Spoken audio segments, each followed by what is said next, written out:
Good morning, students. I am on the behalf of Paramount Public School. Myself, Nidhika. I will teach you SST. Firstly, you have to open your books of history, grade 6th, chapter 7th, the later Vedic age.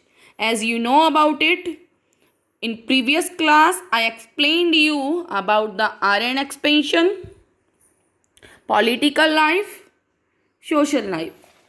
Still now, my topic is about the ashrams. The lives of the Aryans became divided into 4 stages or ashrams. Basically, that are divided into 4 stages, that is also denoted with ashrams. Brahmacharya and the Gurukul system. Brahmacharya, that is denoted with the first stage. Brahmacharya and the Gurukul system. The first stage was the life of a student. Whenever we talk about the first stage, that is the life of a student. The Gurukul system was an important part of Brahmacharya. The Gurukul system, जो Gurukul system की बात कर रहे हैं, was an important, बहुत ही महत्वपूर्ण part है ब्रह्मचार्य का. In this system, students, boys and sometimes girls too. इस सिस्टम में students mean बच्चे, विद्यार्थी, boys and sometimes girls too, include boys and girls, were sent to live with the Guru, teacher and his family at the Gurukul at a very young age. In this concept वो ये बताना चाह रहे हैं कि जो student था, include boys और गर्ल्स, उनको अपने गुरु के पास और उसकी फैमिली के पास भेज दिया जाता था at a very young age, बहुत यंग एज में. All forms of knowledge were imparted to the students here. हर तरीके की नॉलेज वो वहाँ पे गेन करते थे. They were taught the Vedas and subject like astronomy, mathematics, medicine and science. वो उन्हें सिखाते थे वेदों के बारे में और उसके अलावा कुछ सब्जेक्ट्स के बारे में, लाइक एस्ट्रोनॉमी, जिससे हम अपना फ्यूचर जान सकते हैं, mathematics, medicine and science. They were also taught the art of warfare, how to use weapons as well as, किस तरीके से युद्ध में लड़ना है.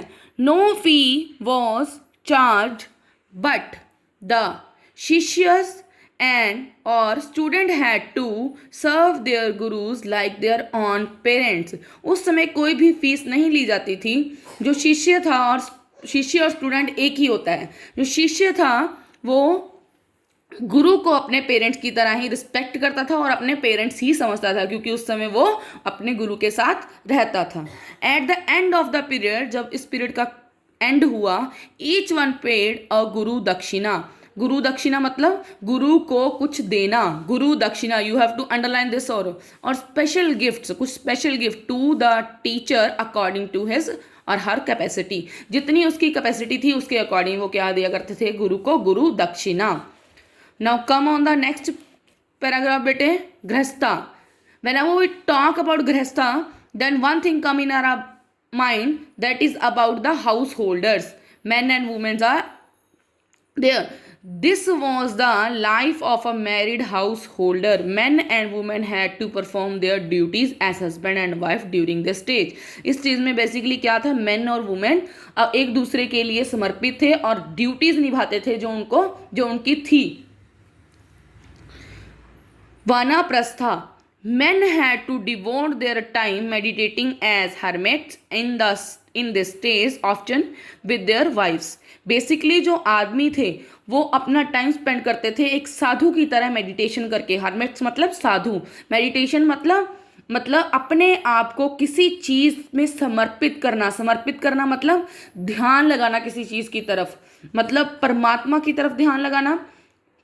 ये सारी चीज़ें उसी में ही इन्वॉल्व होती हैं. After that come on the another part, sannyasa. In the last stage they had to leave behind all their materials belonging and seek peace alone. Basically sannyas, आपने संन्यासा के बारे में सुना ही होगा. जो सन्यासी होते हैं वो सारी मटेरियल चीज़ों को छोड़ के बेसिकली कहाँ पे चले जाते हैं, जंगलों में चले जाते हैं, जहाँ पे उनको बहुत ज़्यादा शांति मिलती है.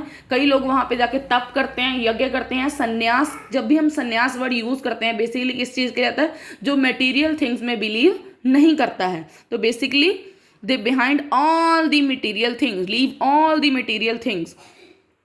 Now come on the next paragraph bete, position of women. The position of women became greatly diminished by the later Vedic age. They were no longer allowed to participate in the political affairs as equal of men.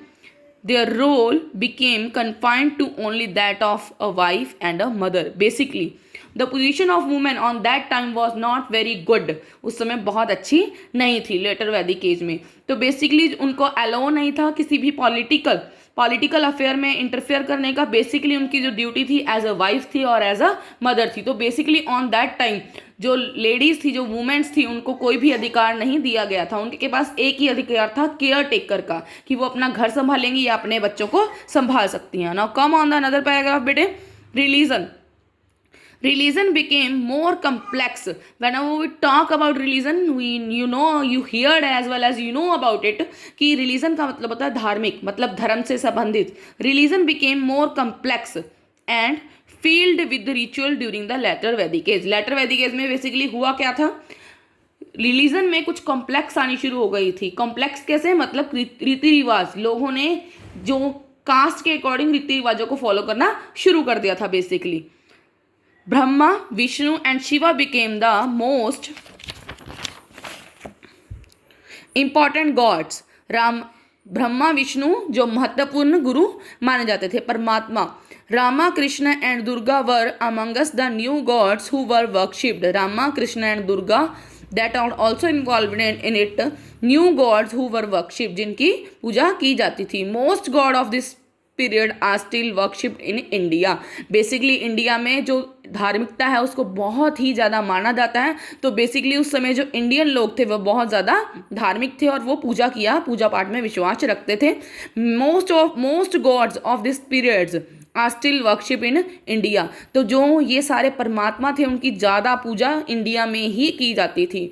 Many practice even की हम अगर letter Vedic as को देखते हैं तो हम बहुत सी ऐसी चीज़ों को ट्रेस कर सकते हैं जिससे हमें पता चलता है कि किस तरीके से लोग उस समय भगवान को पूजते थे. Many practice of the modern Hinduism can be trace back to the later Vedic age. मतलब बहुत सी ऐसी चीज़ें हम हिंदुज़म की देख सकते हैं लेटर वैदिक एज में अगर हम पीछे की तरफ पढ़ते हैं, पीछे की तरफ जाते हैं. Now the great epics. Whenever we talk about epics, then you heard about Mahabharata as well as Ramayana also. The 2 points come in our mind. Basically, epics are long poetic accounts of the lives of great heroes and their brave deeds. Great heroes. Whenever we talk about the great heroes, many or more pictures come in front of our eyes. And their brave deeds, जो उन्होंने अच्छे काम किए हैं, अच्छे कर्म किए हैं. They could be based on real events. कुछ इवेंट्स उनके रियल भी हैं, कुछ इमेजिन किए हुए हैं कि इमेजिनेशन है. तो it is the combination of both. The two great Indian epics, the Mahabharata and the Ramayana. Underline this also. Mahabharata and Ramayana were composed. उनको कंपोज किया गया इसी ही काल में, आर्यन काल में रामायणा और महाभारता को कंपोज किया गया.